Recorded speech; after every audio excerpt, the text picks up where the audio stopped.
President Trump rejected Iran's response Sunday to a U.S. proposal to bring an end to the war in the Middle East, calling this message totally unacceptable on social media.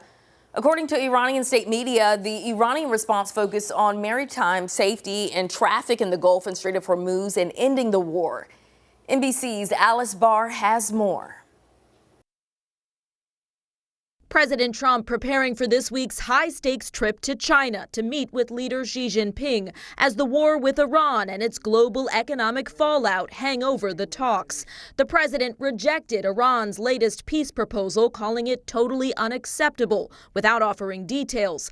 Iranian state media reporting it focused on ending the war and on security and shipping traffic in the Gulf and Strait of Hormuz, without mentioning nuclear weapons, something President Trump has called a must, reasserting the U.S. will get a hold of Iran's enriched uranium at some point. We have that very well surveilled. If anybody got near the place, we will know about it and we'll blow them up. Citing that very issue, Israel's prime minister underscoring the war is not over. There's still nuclear material, enriched uranium that has to be taken out of Iran.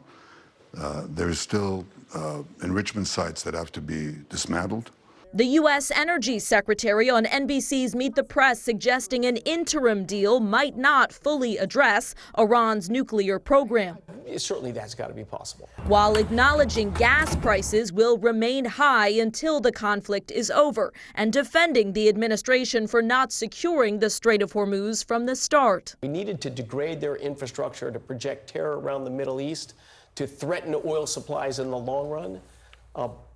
And we'll deal with this. Democrats pushing back. I will not support arms to the United States or any of our allies, including Israel, in the context of a war that is endangering our national security and Israel's. With no deal to end the war in sight. Iran insists its nuclear program is only for civilian needs, but an international watchdog says its enriched uranium goes beyond what's needed for peaceful purposes. It's unclear who's leading negotiations, with Iranian officials finally acknowledging their new supreme leader suffered injuries to his back and knee, they say, though they're adamant he's in good health. In Washington, Alice Barr, NBC News.